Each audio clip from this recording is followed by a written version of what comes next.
For the knit stitch, which is the most common foundation stitch of knitting, next to the purl stitch, or right even before the purl stitch, we will do it as follows. After doing a cast on like this, I use long tail cast on. Here's the long tail dangling, get that out of the way. We will use our working yarn and do this. We want to line up our cast on edges to the right to make it easier to get into the stitch. And now with the empty needle in our right hand, we'll go up into that stitch and position this needle behind the left needle. Grasp the yarn and then go behind and across the back needle so that you're bringing the yarn between the two needles. And then you can easily, more easily, once you've got it in there position, you can push that new yarn to the front, creating a new loop on this needle, and slide off the old one.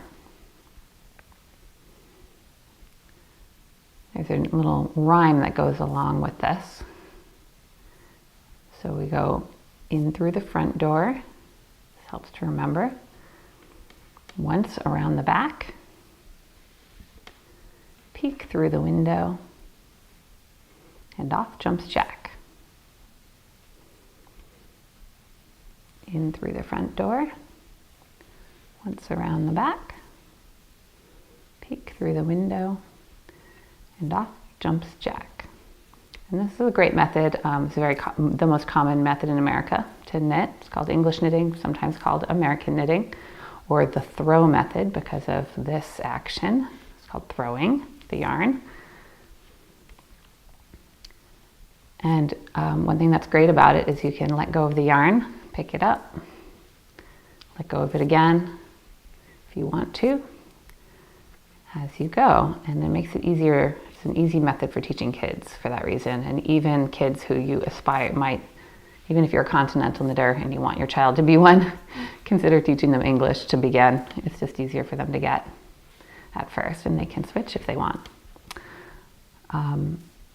That said, even though you can let go of the yarn each time, it's nice to have a good yarn hold method that is more fluid. And the way you often will see people hold the yarn for tension is to come under it with their pinky, wrap it once around, and duck under with their forefinger, index finger. And then so I've come up into the stitch, throw it, pop it through and off. And if you become more skilled than I am at English knitting, I'm a continental knitter these days, you might be able to do this action without even letting go of the right needle. Whatever's more fluid for you. There's no right way or wrong way to hold the yarn or anything. Just whatever works for you. And I'll show you a couple alternative tensioning methods. If what I just showed you seems too tight, you can try just weaving the yarn in and out of your fingers like so. That'll be a little looser. It allows the yarn to slide through a little more easily. Or you can do two wraps around the forefingers, another method that's often used.